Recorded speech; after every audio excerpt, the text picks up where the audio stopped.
Quem vive de passado é museu? Estamos aqui hoje com Causa Justa para rediscutir o lugar do museu. Como contamos a nossa história e como nós queremos contar os próximos passos. Causa Justa hoje tá bom demais. Vem!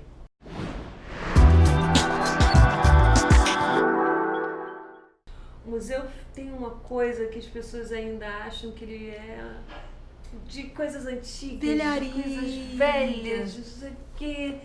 Como é que a gente muda esse olhar para o museu? Como é que muda o museu olhando para a vida? Seja bem-vinda! Obrigada. Maravilha poder estar aqui com vocês. O conceito antigo de museu, ele necessariamente está falando de passado. E o que você propõe é tornar o passado mais presente e o presente mais futuro. O museu ele é capaz de mexer com ancestralidade. A gente fala de acordar as múmias. As múmias que estão nos museus, que guardam toda a história, que é observar aqueles objetos, por exemplo, de comunidades indígenas, que estão dentro de um display imóvel e falar, caramba, isso tem a ver com uma história de uma população indígena que está aqui do lado, às vezes a gente não sabe, que ritualiza esse objeto. E se o objeto está ali, desse jeito, ele está morto. Não está morto na concepção da história da conservação, mas está morto na sua utilidade. Sim. Então, quando a gente começa a pensar, peraí, se eu pego esse chocalho e permito que numa tarde a gente ritualize, faça uma performance aqui dentro, a gente está mexendo com energia. E se a gente acredita que a transmissão de conhecimento não é só pelo saber, né? Antigamente aí se entendia que o intestino era o primeiro cérebro, você consegue trocar com esses objetos, você consegue sentir esses objetos. Aí o museu está vivo para além do que se conta, do que se fala, mas o que se vivencia lá dentro. Eu fico imaginando como é que você vivenciou assistir o Museu Nacional queimando. Eu tenho um pouco de curiosidade sobre para onde vamos com essa memória.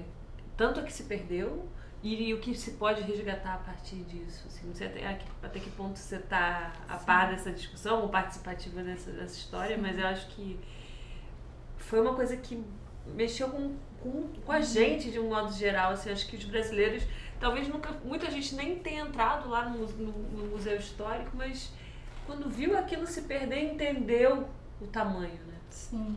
Eu escrevi um texto logo depois que o museu pegou fogo, com uma abordagem mais holística.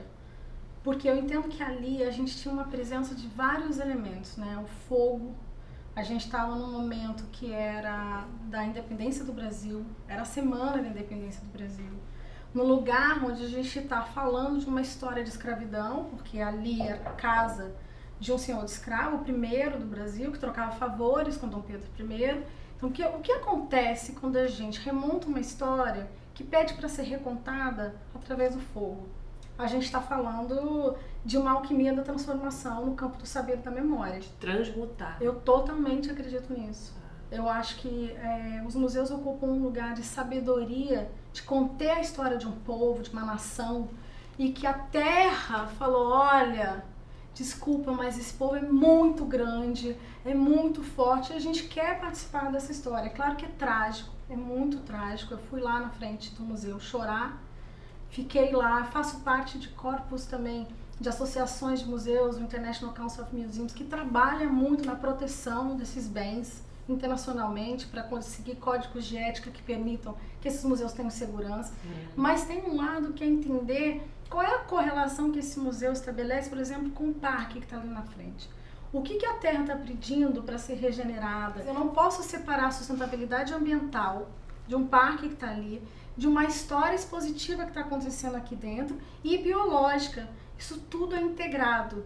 Então tem muitas possibilidades disso ser feito, mas ao mesmo tempo entender que sim, tocou muito o povo brasileiro, foi muito triste para todo mundo entender tudo isso e deu uma ampla visibilidade nacional, midiática e fora dos nichos museológicos da causa museológica. Então eu sempre falo que o Museu Nacional foi um grande mártir da causa dos museus. Ele morreu por nós. Sim, e eu honro isso, porque ele possibilitou estar no Manifesto do Museu Vivo, que um museu morto, porque isso foi muito triste, que a gente viu a casca do museu morto, pudesse revisitar o conceito de museu no Brasil e no mundo.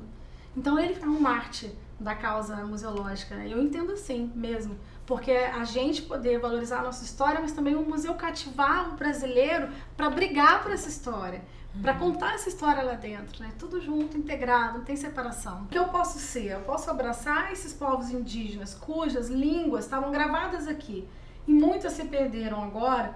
Como é que eu vou recontar? Convidando a ouvi-los de novo, que eles sejam partícipes do processo de escuta e reconstrução. É assim que a gente vê, é assim que a gente entende no Museu Vivo. Não é uma narrativa só nossa, o mundo inteiro está reconvidando, chamando os museus para fazerem processos de repatriação, de reconstrução e de fazer uma escuta em que a população representada passa a ter protagonismo sobre as narrativas que contam histórias sobre nós. Então tem um caso muito legal, que é um museu na Nova Zelândia, que chama Te Papa, que é na língua Maori, que antes se chamava The National Museum of New Zealand, ou seja, o Museu Nacional da Nova Zelândia. Eles fizeram esse processo todo lá, de reconvidar, de chamar e falar, peraí, vocês confiam na história que a gente está contando? Quer dizer, falar de história, a gente tem casos aí em que a devolução do espaço da terra já está acontecendo no campo museológico. Então, acho que um pouco, eu fiz o Gaia, né, Education, que é um programa da Unesco de changemakers, de agentes de mudança, e a gente fala muito de zonas de borda. Então, não dá pra gente fazer mudanças, inovação em qualquer campo, não só dos museus, sem a gente trocar com as outras frentes. Então, quando esse museu resolve, peraí, eu vou trocar com a questão das terras indígenas, da repatriação aqui na localidade da Nova Zelândia, ele mudou tudo. O que ele apresenta, como ele apresenta, e hoje se criou lá dentro a primeira aceleradora de startups de tecnologia em museus que chama Maruki. E eu fui conhecer a diretora que fundou esse centro de inovação. Porque basicamente ela diz assim, peraí, eu vou pensar a tecnologia, eu vou pensar para frente, mas eu preciso respeitar o povo ancestral. Então quando a gente for pensar startup aqui, se tem uma estampa que diz algo sobre o povo maior, eles precisam participar. E esses workshops vão contar com isso. E aí 5% das startups que geram, né, produtos voltados para a área de design, que usaram aquela estampa, que vem de uma população ancestral, tem uma participação do museu para que eles possam continuar a história, continuar mostrando e continuar divulgando. Que barato. É mudar o olhar, né? Mudar o referencial que se olha. Hoje eu estava com meu filho, né, também vendo um trechinho do filme Pantera Negra. Meu filho tem 12 anos. E aí eu tava vendo um trechinho, que é aquele trechinho que ele tá no museu e que a museóloga fala isso aqui, não sei o que, e não está à venda. Mas como que o seu povo conseguiu essas peças? Né? Sim. Quem é você que está contando essa história do meu povo? Olha, eu trouxe esse livro porque ele é muito inspirador para mim e ele fala de museus entrando na zona de conflito. Porque, em teoria, a gente contava essas narrativas, né, museológicas, observando, claro, aquilo que o campo de saber sabe, ou seja, o historiador, o museólogo e tal. E aí, o que está acontecendo hoje na Europa é que muitas pessoas que passaram pela colonização, que são indianas, ou que têm outras colônias, por exemplo, britânicas, elas estudaram tanto quanto os historiadores, museólogos que estavam aí presentes no British Museum, nos museus internacionais, ou americanos ou canadenses, e elas estão repensando isso de dentro. E aí tem um trechinho aqui que eu queria só olhar para vocês, falar para vocês, que fala assim: imagina por um momento a história dos museus. Imagina a forma como essas coleções foram construídas e o propósito a que elas serviram.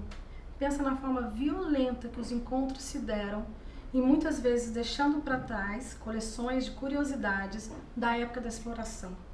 Ou imagina um museu que foi construído por missionários para mostrar deuses pagãos que foram violentamente retirados dos povos nativos.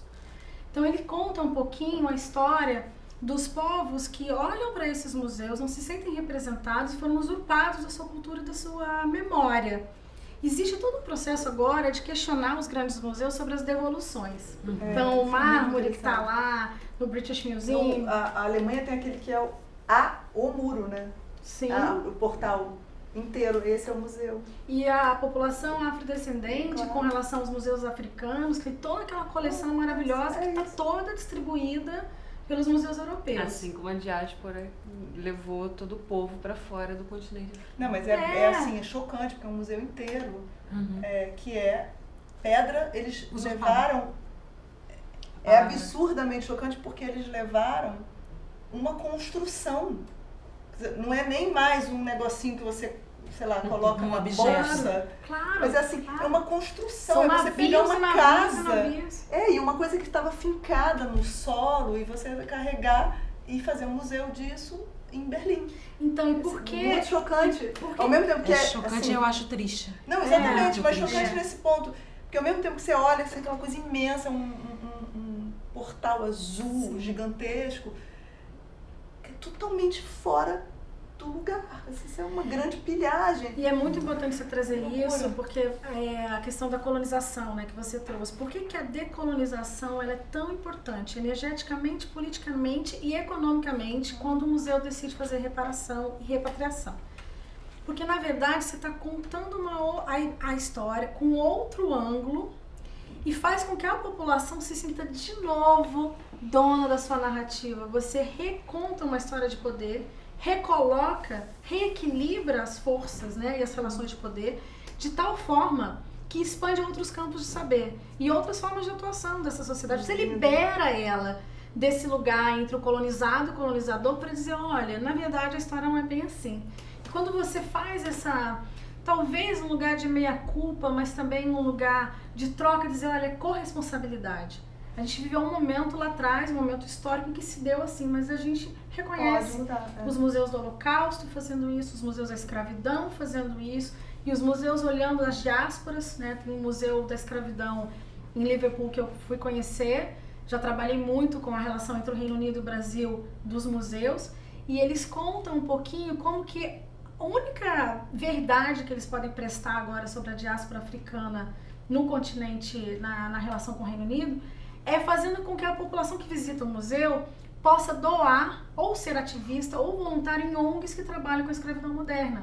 Então eles não podem só contar a história do passado, eles precisam contextualizar e reparar, se tornar canal de mudança para que as pessoas tenham acesso à doação hoje, aqui, agora. Então o museu está virando um espaço de engajamento e de luta. Sim. Mais do que de memória e de história. Sim. Não deixe de apertar o botãozinho aí. Inscreva-se no canal, aciona o sininho, curta, comenta, compartilha. Fala pra gente o que você achou dessa mulher maravilhosa aqui, que trouxe esses conteúdos lindos, revolucionários. Toda semana tem mulher maravilhosa aqui na área. Um grande beijo. Obrigada a você. Adorei estar aqui no Causa Justa. Muito, muito legal. A gente se despede por aqui e até semana que vem. Tchau, tchau.